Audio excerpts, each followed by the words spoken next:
Have you ever heard the kind of story that makes your heart twist into knots, an impossible betrayal that strips away the very foundation of love and leaves you breathless? Imagine a young wife, pregnant and terrified, cast out onto the streets by the very man who once pledged to protect her. Now envision that same man, a billionaire tycoon idolized by the media standing trial in a courtroom packed with reporters and skeptics. This isn't just a story about broken vows. It's about shocking truths, shattered empires, and a fight for justice against all odds. Ready to witness the downfall of a modern titan, Elara Caldwell was not born into wealth. She had in fact grown up in a modest neighborhood on the outskirts of Boston. Her father, a carpenter, and her mother, a schoolteacher, had worked tirelessly to put food on the table and instill in her the values of perseverance and empathy. Elara spent her childhood days reading books in the local library, dreaming of a future filled with love and stability. She often wondered if the fairy tales she devoured held a grain of truth, that somewhere out there a prince waited to whisk her away. At 25, she believed she'd found that prince in Xavier Caldwell, though few outside his circles knew his real name then. He was famously reclusive, with a near-mythical status among venture capitalists. Newspapers and magazines identified him as a brilliant maverick, following in the footsteps of visionary moguls like Elon Musk and Bill Gates. Xavier, however, seemed different, quieter, more introspective, but commanding a presence that filled any room.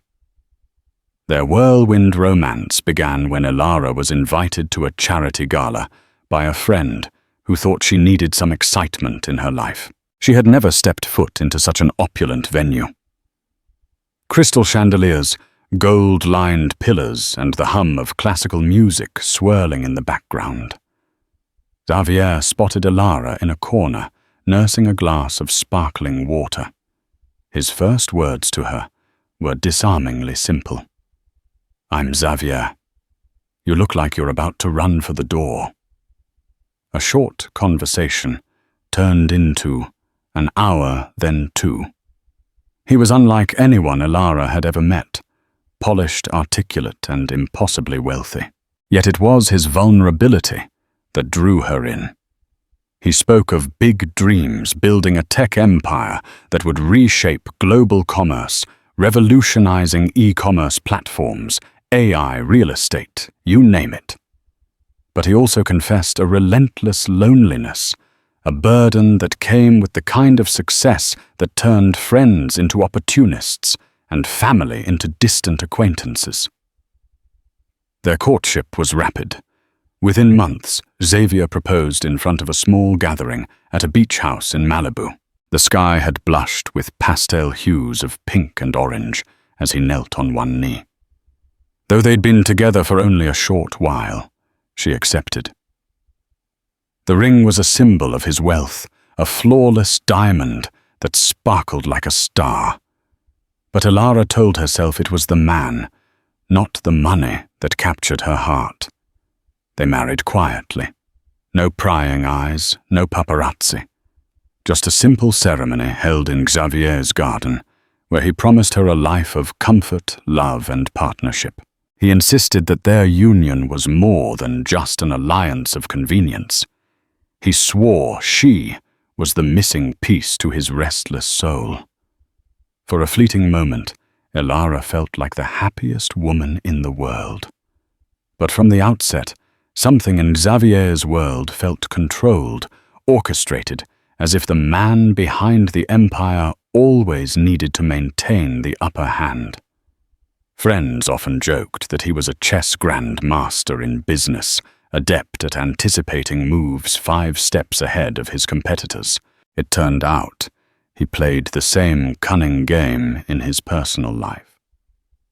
Though blissful at first, Elara gradually found cracks in this perfect marriage.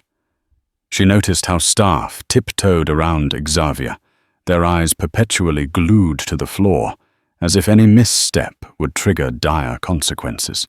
She saw the glances he exchanged with his chief financial officer, the suspiciously locked doors to certain home offices she was forbidden to enter, and the hush that fell whenever his phone rang from unknown numbers.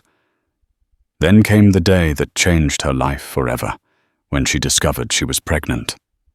She had been overjoyed imagining a child who would unite them more deeply, a chance for both of them to experience unconditional love. But the moment she told Xavier, his reaction was muted.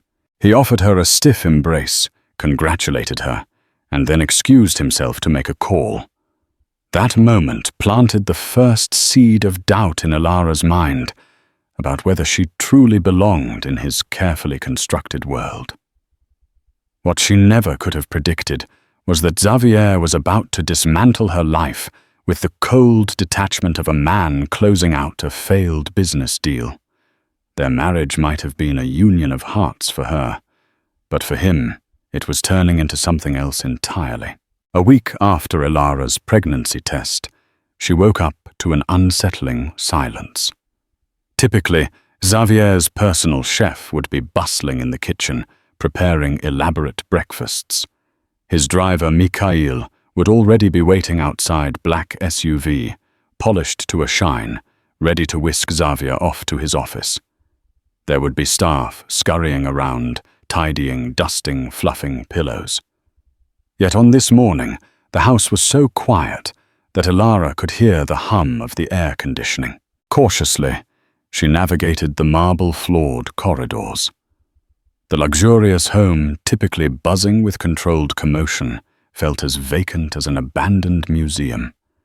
She passed by the large portrait of Xavier's late mother, a philanthropic icon once recognized by the Bill and Melinda Gates Foundation. The eyes in the painting seemed to follow her, almost pitying her confusion. She reached the kitchen to find the place deserted. A single note lay atop the counter.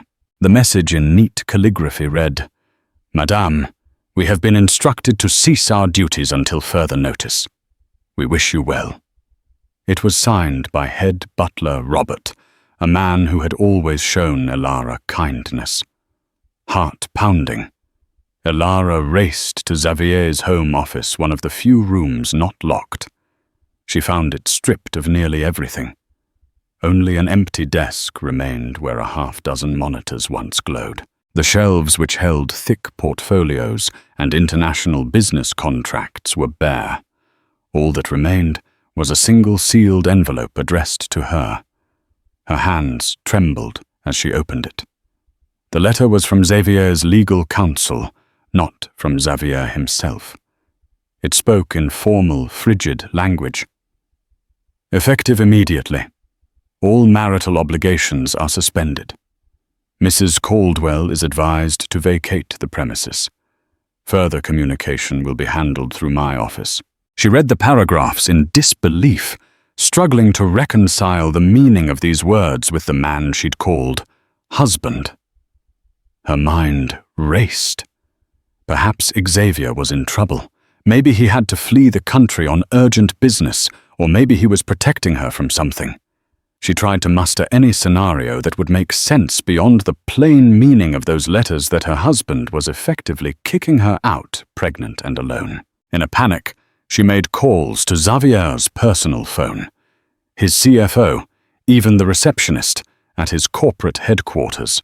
She was met by either silence, disconnected lines, or vague responses. "I'm sorry, but Mr. Caldwell isn't available."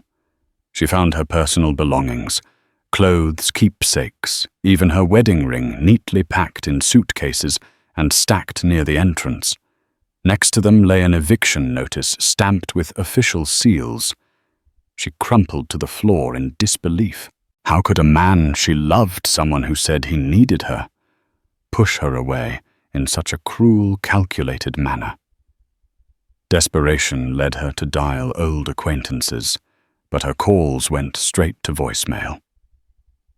Over the past months, she had isolated herself at Xavier's request. She'd abandoned her job, discontinued her lease on her old apartment, drifted away from her friends. Even her parents were halfway around the world, temporarily residing in France to care for a sick relative.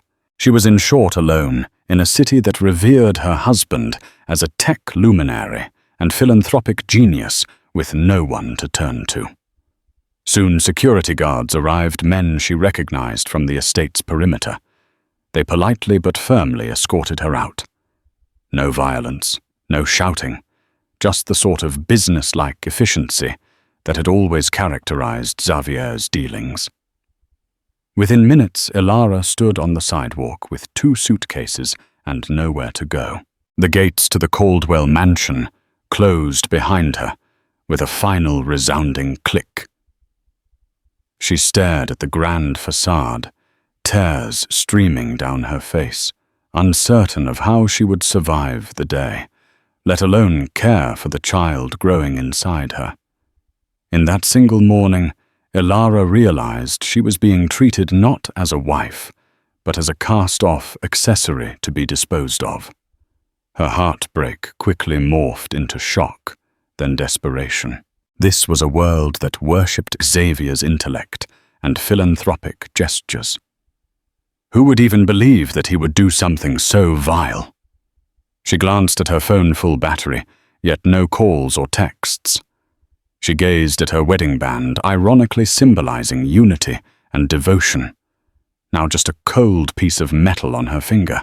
Her mind swirled with questions she couldn't answer. Why had he cast her aside? Was it because of the pregnancy? Had she unwittingly sabotaged one of his grand plans by expecting a child? She had no illusions about the precariousness of her position. She was pregnant, homeless, and financially cut off from the man the world hailed as a billionaire savant. Still in shock, Elara dialed the only place she could think to go, a run-down motel on the other side of the city, where she had once stayed briefly during a job transition. She had little money, only what remained in her personal checking account. She flagged a taxi and gave the address. As she rode away from the mansion, the tears kept rolling, fueled by confusion, fear, and a profound sense of betrayal. Yet a tiny voice inside her kept repeating, "Stay strong for your child." She clung to that determination. She might be alone for now, but she wouldn't let her unborn baby become a casualty of Xavier's cruelty. That resolve would see her through what was to come, though she had no idea how twisted the path ahead would become. The motel Elara checked into was a stark contrast to the luxury she'd just been exiled from, peeling wallpaper, stale air, and a room barely larger than a closet. Still in shock, she sat on the worn bed, clutching her prenatal vitamins like a lifeline. Everything she'd believed in her home, her marriage, had vanished overnight. She forced herself to eat a peanut butter sandwich made from a few groceries she could afford. Each bite reminded her she had to stay strong for her unborn child. The news that night made it worse. Xavier was on TV smiling, promoting a new tech venture. No mention of his pregnant wife, now sleeping on a lumpy mattress in a budget motel. The next day, with no support and limited funds, Elara searched for help. She remembered Harriet Macmillan, a lawyer she'd met briefly at one of Xavier's events. Grasping at hope, she left a voicemail. "Please, I need help. I have nowhere else to turn."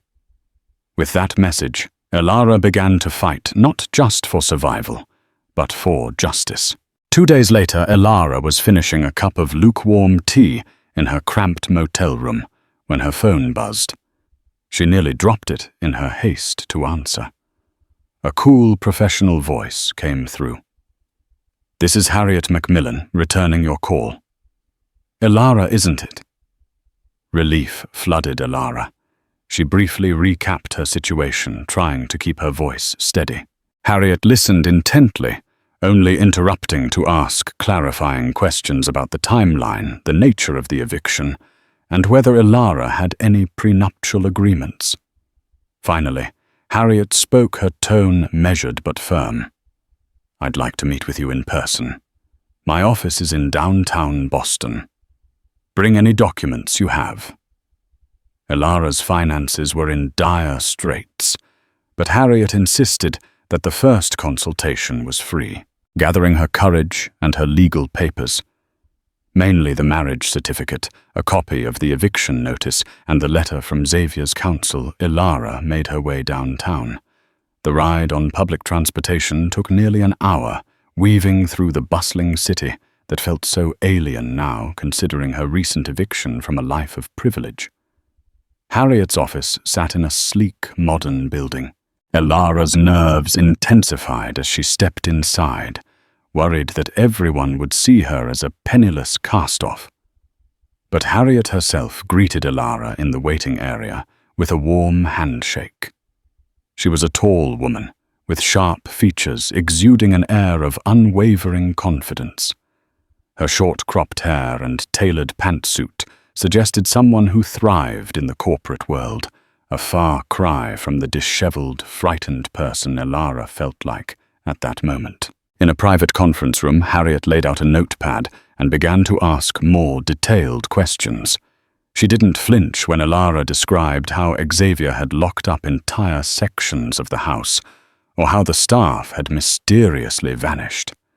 She jotted down notes in a decisive manner and asked follow-ups about anything that seemed unclear. "What about your prenuptial agreement? Do you recall any clauses about children or spousal support?" Harriet asked, pushing her wire-rimmed glasses up her nose. Elara shook her head. We didn't sign one. It seemed unromantic, and Xavier said he trusted me completely." Harriet raised an eyebrow. "No prenuptial agreement." "Interesting. That can work in your favor." She glanced at the letter from Xavier's attorney. "This is unusual. He's essentially cut you off financially and you're pregnant. That's going to look terrible for him if this goes to court. We need to move quickly, but he's so powerful." Elara murmured, her voice trembling. "He's got an entire legal team on retainer." "I've got nothing." Harriet leaned forward. "I'll be candid, this won't be easy, but I've gone up against big players before. Xavier's trying to act as if you don't exist. That's not going to fly, especially given your pregnancy. Family law tends to favor the well-being of the child." Her confidence injected a sliver of hope into Elara's battered spirit. They discussed strategies, filing a motion for spousal support, ensuring Elara had medical coverage, demanding an injunction to prevent Xavier from dissipating assets. Harriet's voice was calm, like a lighthouse beacon in a storm. However, Harriet also cautioned that Xavier would almost certainly fight back. He might attempt to paint Elara as an opportunist or claim she'd violated some aspect of their arrangement. "We should prepare for the mudslinging," Harriet said grimly. "I've seen men like Xavier do anything to protect their reputation." Before Elara left, Harriet handed her a pamphlet listing supportive services for pregnant women, including a few discreet shelters that might provide better accommodations than a run-down motel. "Try them," she suggested, "and keep every receipt, every text message, every bit of correspondence. We'll need it all." As Elara walked out of the gleaming office building, a wave of determination rolled over her. She wasn't fighting only for herself anymore. This was about her child. Harriet's willingness to stand up to a titan of industry was a lifeline. Her steps felt a little surer as she navigated the crowded sidewalks, heading back to the motel to gather her things. That night, she moved into a small women's shelter Harriet had recommended. She shared a room with 2 other expectant mothers, neither of whom knew her story, nor did they ask. The place was clean, staffed by volunteers and social workers with genuine concern in their eyes. Here, Elara no longer felt hounded by the shadows of her old life. though it was still a far cry from the luxuries she once had. A sense of community and comfort began to form. She stayed up late, scribbling down any details that might help her case. The secrets in the Caldwell mansion, the suspicious phone calls, the staff's abrupt departure. She recounted Xavier's strange behavior after she announced her pregnancy.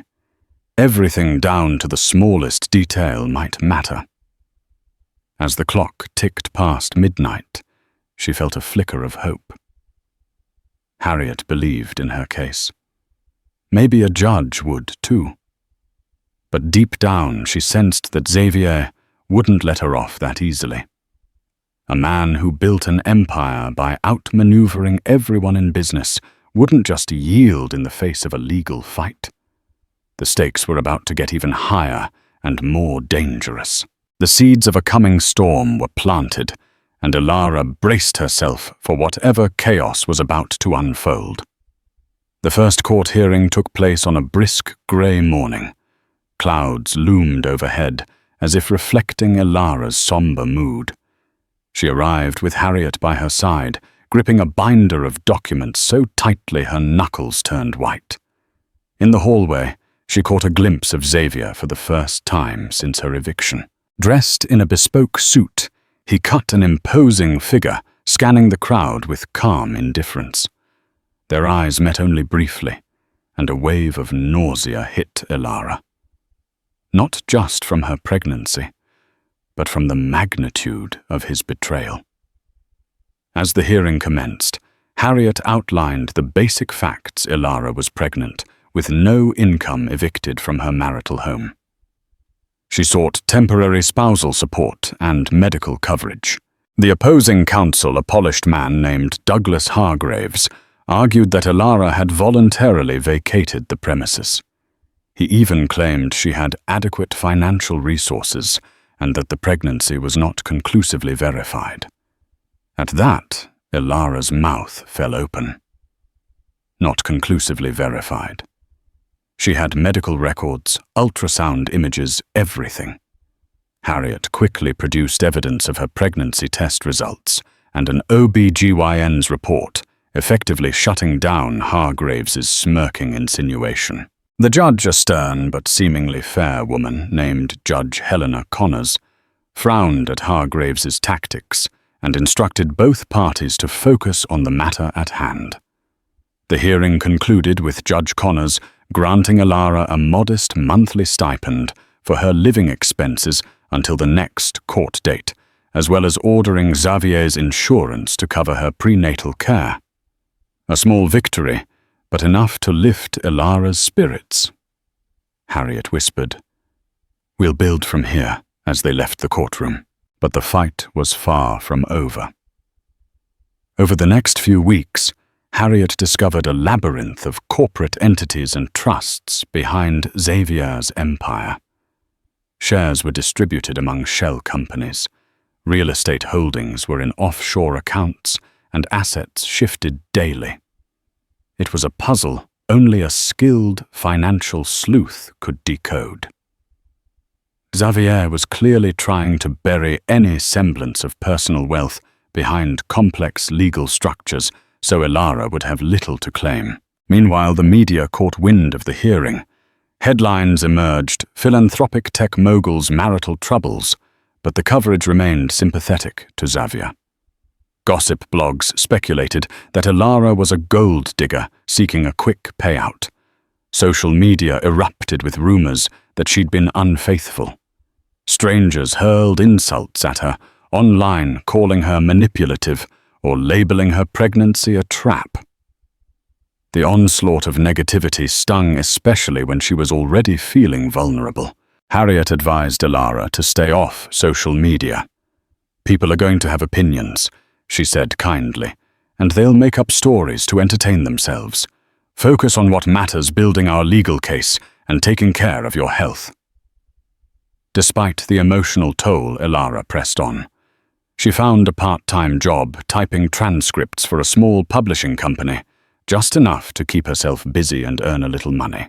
She spent evenings combing through any records she could find, that might tie Xavier's personal fortune to his corporate accounts. The more she discovered, the more her sense of betrayal grew. The entire marriage felt like a carefully orchestrated sham. It wasn't just that she had lost her home. She had lost her faith in the man she believed she knew. Occasionally, she'd have fleeting memories of tender moments with Xavier, like the time they slow danced in the moonlight on the balcony of a Tuscan villa during their brief honeymoon. Or the time he lovingly prepared her favorite dish, spinach lasagna, and teased her about her horrible taste in reality TV shows. These recollections haunted her dreams at night, leaving her questioning how a man capable of such warmth could turn so cold. One afternoon, Harriet invited a forensic accountant named Samson Armitage to their meeting. Samson was a soft-spoken man in his early 50s, with salt and pepper hair and a knack for unraveling financial mysteries. He greeted Elara politely, then opened a thick file. "We've found some anomalies," he began, showing them charts of transactions that zigzagged across continents. "There are large sums moving to and from trusts in the Cayman Islands, the Isle of Man, and Luxembourg. Likely more. Caldwell Industries is also funneling money into partnerships that are 90% owned by Xavier Caldwell himself, but are named under shell entities." Elara's stomach churned. She realized that even if she won a court ruling, collecting anything from Xavier might be an entirely different matter. He was layering his assets with such complexity that prying them free would be akin to scaling an endless mountain. Harriet, however, was undeterred. "We'll build a narrative," she told Elara. "Judges hate it when wealthy spouses hide assets. It offends the court's sense of fairness. If we can document how Xavier is shifting money around, we'll strengthen your claim." That evening, Elara returned to the shelter, exhausted, but somewhat hopeful. She had Harriet Sampson and a small team of paralegals working tirelessly to illuminate the truth.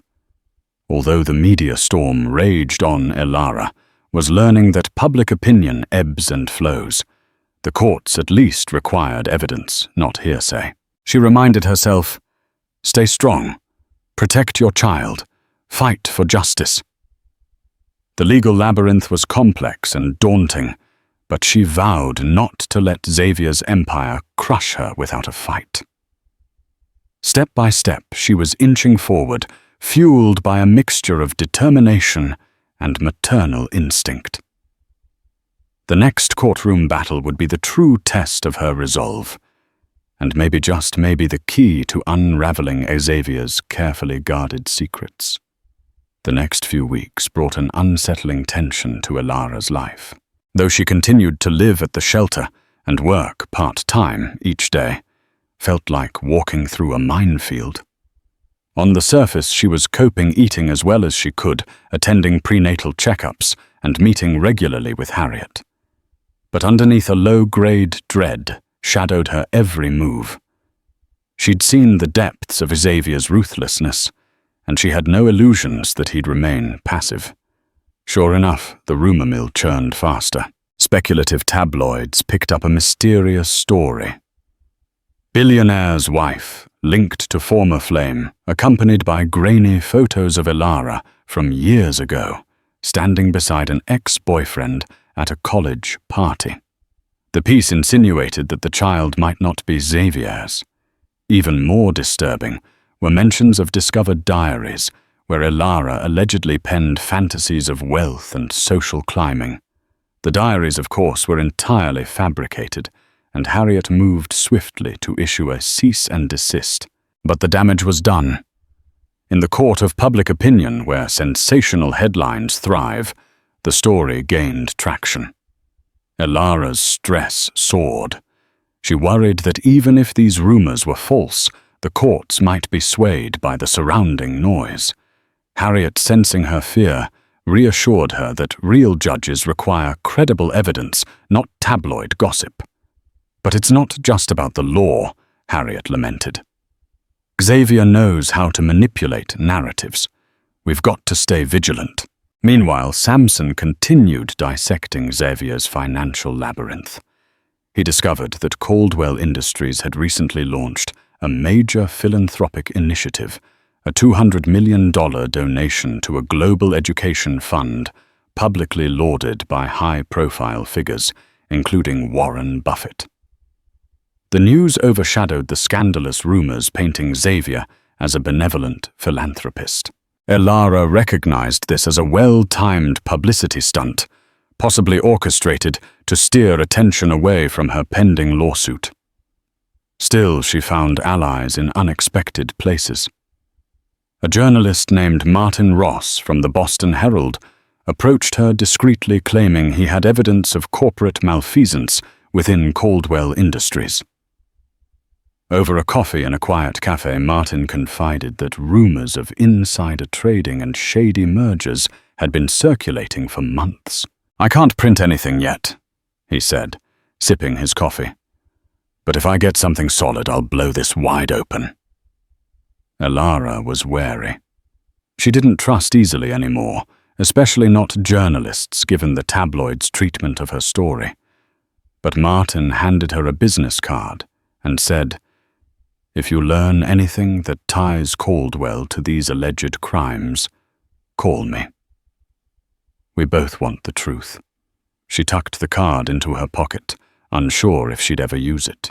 However, part of her wondered if shining a light on Xavier's potential illegal activities might be the leverage she needed in family court. Though Harriet had warned her that going public could complicate matters, especially if Xavier retaliated, the possibility lingered in the back of Elara's mind.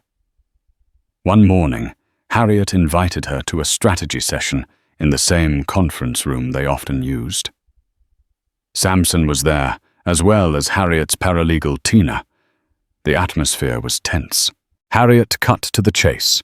"We need to present a compelling case that Xavier is using fraudulent means to hide his marital assets.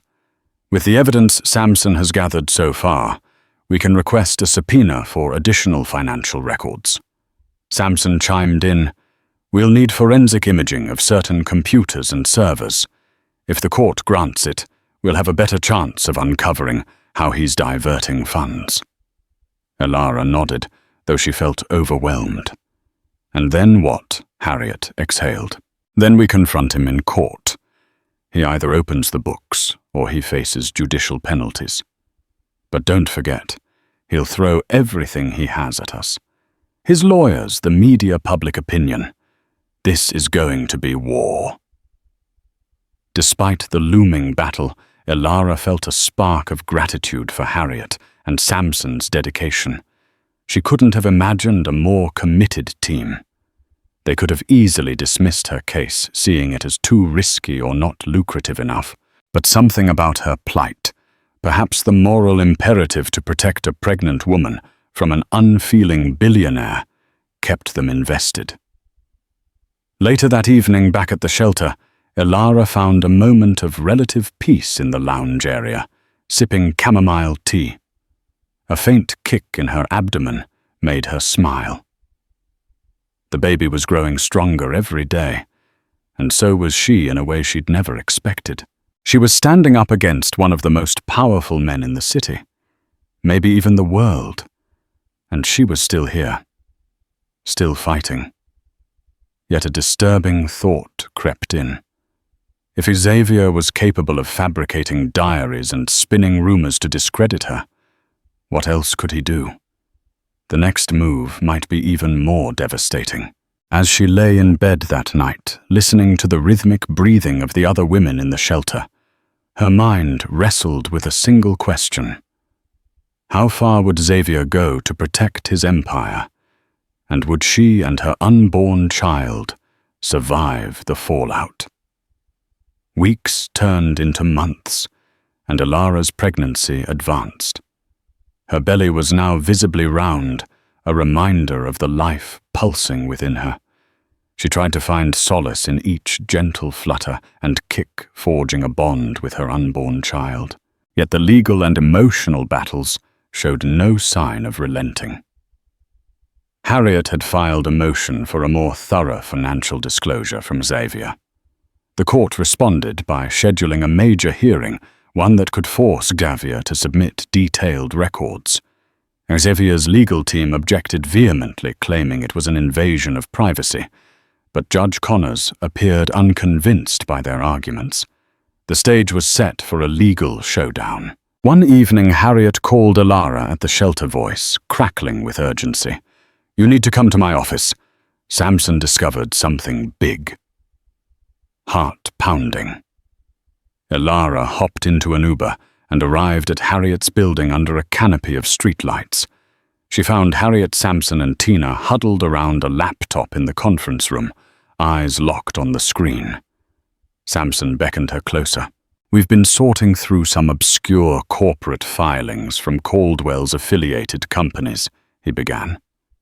"Look at this." On the screen were documents revealing that a subset of Caldwell Industries, an AI research lab, had received massive funding through shell companies registered in Belize. Attached were email exchanges, presumably between Xavier and his CFO, discussing off-the-books transactions, bribes to foreign officials for favorable contracts, and labyrinthine routing of funds to avoid taxes. Alara's jaw dropped. "Is all of this illegal?" Samson nodded gravely. "Potentially very. This suggests money laundering and bribery under the guise of tech investments. It's beyond just hiding money from you. It's criminal misconduct." Harriet frowned. "We can use this as leverage. If we present this in family court, it could undermine his credibility and force him to comply with asset disclosure. But we have to be extremely cautious. If we hand this over to law enforcement or the media prematurely, it could compromise your divorce case, or it could vanish." Alara felt a rush of conflicting emotions. Vindication, fear, and an overwhelming sense of just how deep Xavier's corruption might go. She thought of Martin Ross, the investigative journalist, and his hints about corporate wrongdoing. This evidence could confirm his suspicions and blow open a massive scandal. But was it worth the risk to her personal case? Harriet went on. "If we can tie these funds directly to Xavier, he'll have no choice but to negotiate. He wouldn't want these details to come out in open court, let alone in a criminal investigation. It might force him to settle generously." Yet Alara's conscience flared. She wasn't just fighting a personal battle. Lives could be impacted if Caldwell Industries was built on dirty money. Did she owe it to the public to expose him? Samson tried to reassure her. "Remember, your priority is ensuring financial security for you and your child. But if we do go public, you're absolutely going to become a target. This is bigger than a messy divorce. We're talking about an empire that could come crashing down," Tina added softly. "And if we don't use it carefully, Xavier's lawyers will claim we obtained this illegally or tampered with it. We need to dot every I and cross every T. If there's any chance the documents are admissible, we have to follow proper procedures." Alara felt dizzy. She was pregnant, homeless, battling relentless rumors, and now she held the power to reveal a global scandal. She grabbed a chair to steady herself, taking deep breaths. In the short term, Harriet and Samson agreed to secure the documents while planning the next legal steps. Meanwhile, Harriet advised Alara to remain vigilant. "If Xavier finds out we have this, he'll do anything to stop us." That night, Alara slept fitfully, images of corporate espionage and shady deals swirling in her mind. She recalled the early days of their marriage, how Xavier would spend long nights in his office, murmuring on phone calls in languages she didn't understand, always quick to close his laptop when she entered. Suddenly, all those small, odd moments crystallized. She'd been living alongside a man, with hidden depths of corruption. As dawn broke, she resolved that if exposing Xavier's criminal activities could protect her child's future and bring some semblance of justice, she had to see it through. The next courtroom hearing wasn't just a step in a divorce proceeding. It was a fuse leading to a potential explosion that might consume Xavier's entire empire, and she had the matches. With her belly growing by the day and her spirit hardened by betrayal, she prepared for a fight that could change her life and possibly the world beyond it. The day of the major court hearing dawned cool and clear, an odd contrast to the storm of anticipation Elara felt inside. She arrived with Harriet and Samson, each lugging boxes of meticulously organized documents. Outside the courthouse, a throng of reporters snapped photos and shouted questions. Elara kept her head down, her heart hammering against her rib cage as she navigated past the flashing cameras and swirling microphones. Xavier appeared calm and unhurried, flanked by his legal team. He cut an almost regal figure in a midnight blue suit, responding to reporters' questions with clipped politeness, dismissing the case as a private family matter. But Elara sensed an undercurrent of tension in his posture. Perhaps he suspected the bombshell Harriet was about to drop. Judge Connors presided, her face stern, as she called the proceedings to order. Harriet began by reiterating Elara's request for full financial disclosure. Hargraves, Xavier's lawyer, retorted that they had already provided sufficient documents. Harriet, however, wasn't deterred. "We have reason to believe Xavier Caldwell has substantial assets hidden in offshore accounts," Harriet stated, her voice resonating through the silent courtroom. She produced a series of exhibits referencing suspicious wire transfers, shell companies, and the pattern of bribes. The tension in the room escalated palpably. Xavier's expression hardened. Hargraves immediately objected, claiming these documents were obtained illegally, lacking proper authentication. The judge studied the material, occasionally glancing at Harriet over the rim of her glasses. Harriet responded, "Your Honor, we are prepared to authenticate these documents via a forensic accountant's affidavit." Samson rose and solemnly swore that he had compiled the evidence using legitimate research methods and public filings. Harriet continued, "In light of these revelations, we ask the court to compel Mr. Caldwell to produce complete financial records, including all corporate accounts in which he holds a controlling interest." Judge Connors took a moment to peruse the evidence. The gravity of the accusations, money laundering, bribery, asset concealment, was not lost on her. She looked to Xavier's side. "Mr. Hargraves, your client's response?" Hargraves shifted uncomfortably. "We dispute the authenticity of these documents and the inferences Ms. Macmillan is drawing.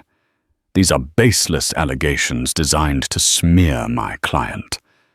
We request a postponement to allow our own forensic experts to review." Harriet shot back. "Meanwhile, my client continues to be denied rightful financial support. We request an immediate court order for provisional access to funds given the high likelihood of Mr. Caldwell's concealment." Elara watched Xavier's face contort ever so slightly. She'd seen that look before, a mixture of anger and fear, a crack in his calm facade. He leaned toward Hargraves and whispered urgently. Judge Connors tapped her gavel, demanding order. After a tense back and forth, the judge made her ruling.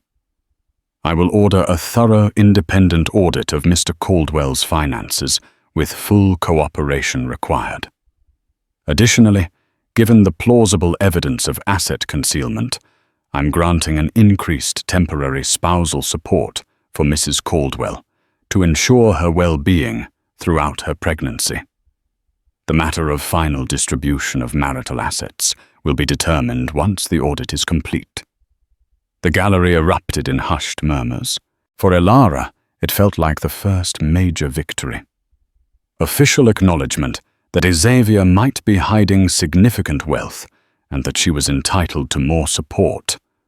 Harriet squeezed her hand reassuringly under the table. Xavier stood abruptly as the hearing adjourned.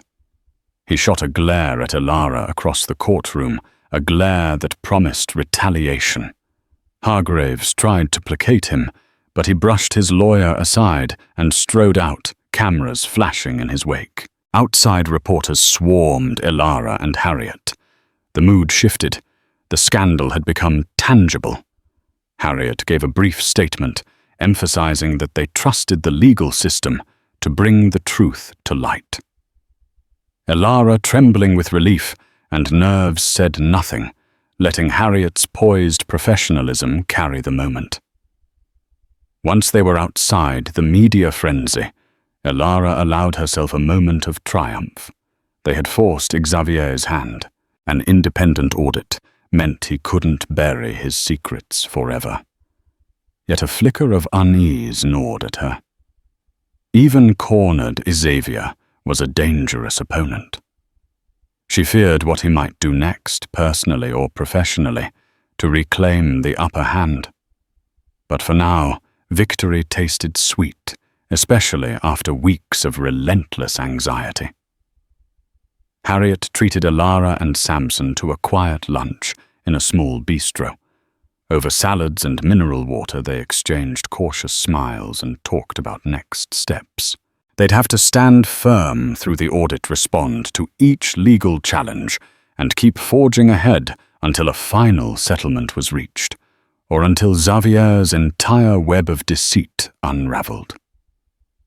"Enjoy this win," Harriet told Elara gently.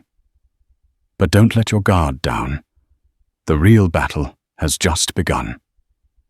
Elara nodded, placing a protective hand on her belly. She felt the baby move a reassuring flutter. In that moment, she vowed never to back down for herself and for her child. Nothing would break her resolve, not even a billionaire bent on vengeance. The audit took weeks of painstaking effort. An independent team of accountants and investigators appointed by the court dissected Xavier's sprawling empire with the precision of surgeons. They visited offices, sifted through digital ledgers, and interviewed staff who'd once lived in fear of Xavier's wrath. Slowly, a damning picture emerged.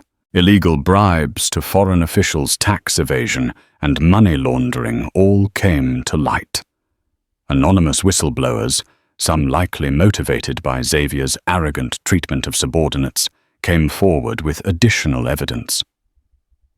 Suddenly, the billionaire, who had once been hailed as a visionary philanthropist, found himself the subject of a federal investigation.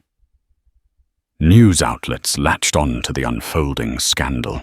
Martin Ross, the Boston Herald journalist, published a front-page expose corroborating Harriet and Samson's findings. The story trended on social media for days, overshadowing previous rumors that had painted Elara as a gold digger. It was now Xavier who was in the hot seat, grappling with a swarm of cameras and demands for explanations.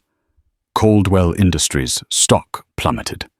Board members panicked, calling emergency meetings to salvage their reputations. Philanthropic organizations distanced themselves, returning or suspending donations. Even long-time investors walked away, unwilling to be caught in the impending financial meltdown. Elara watched the chaos unfold on the news, her heart torn between relief and sorrow. She had never intended to bring down an entire corporation, only to protect herself and her child. Yet it was impossible to ignore the sense of justice. Xavier had spun a web of deceit and was finally being called to account.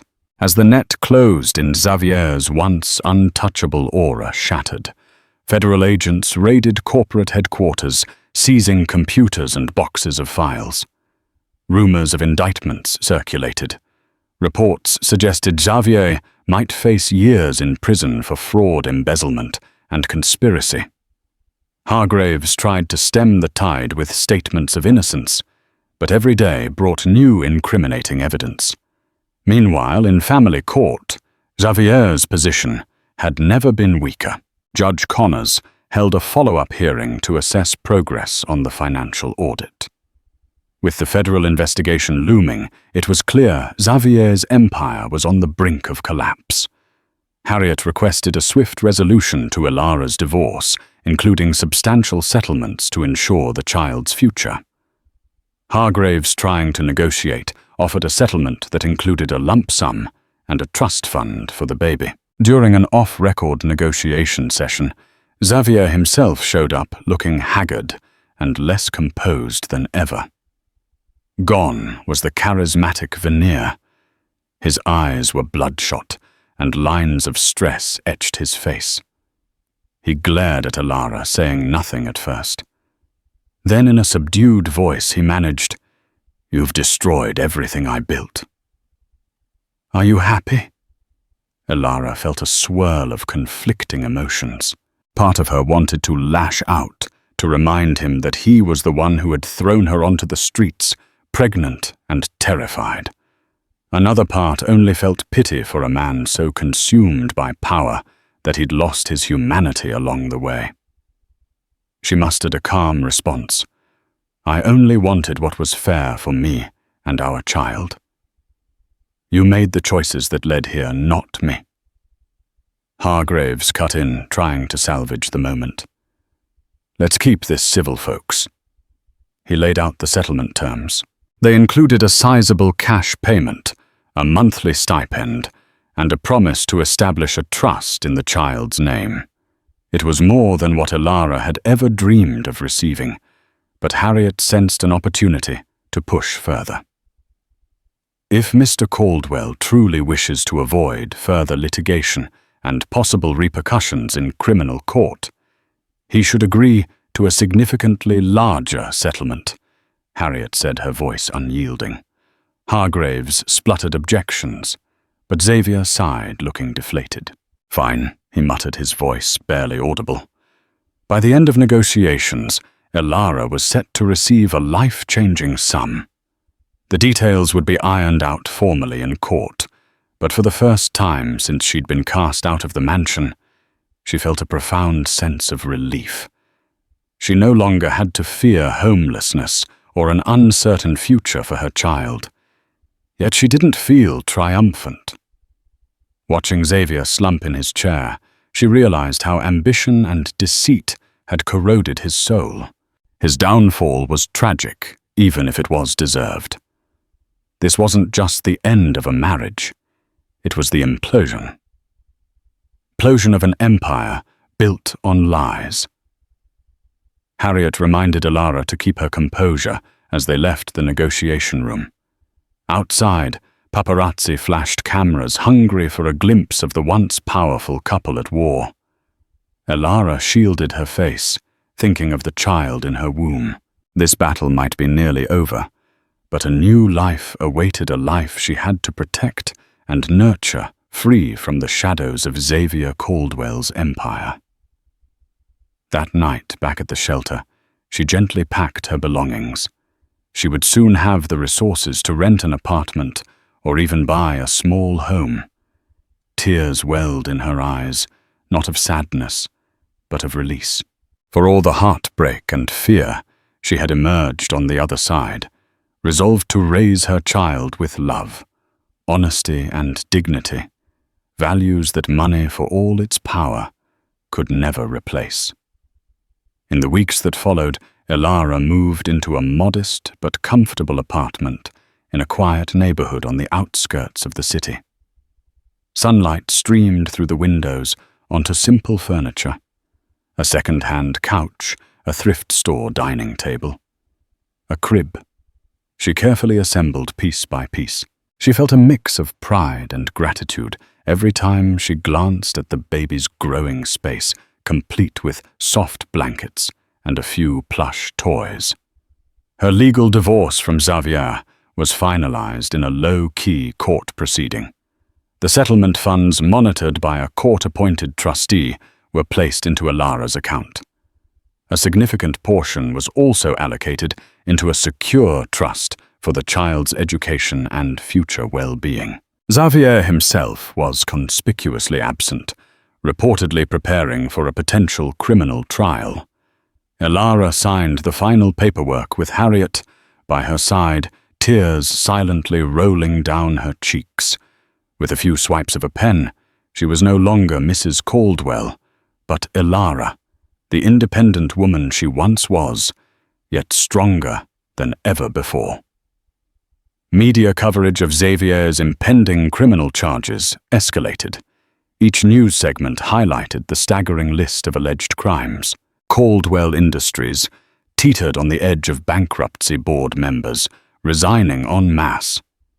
Government prosecutors painted a picture of a man who had taken advantage of the world's trust and generosity, only to line his own pockets through illicit schemes. Elara tried her best to ignore the maelstrom.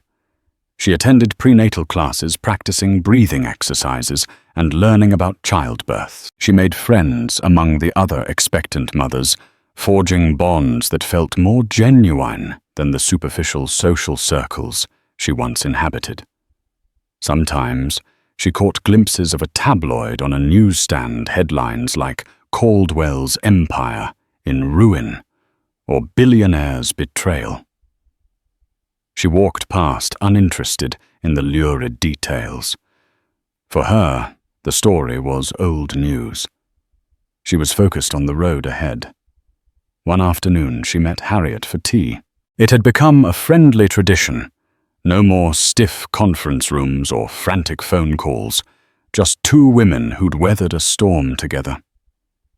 Harriet sipped her Earl Grey, smiling softly. "How do you feel now that it's all over?" Elara considered the question. "I feel lighter, free. I won't pretend it didn't hurt. But there's relief in knowing I can move forward without fear." "You deserve every bit of peace you can find," Harriet replied, her gaze warm. "No matter what happens to Xavier, you have a new life waiting for you." They chatted about the baby, about Harriet's own career aspirations, and Sampson's continued sleuthing on other high-stakes cases.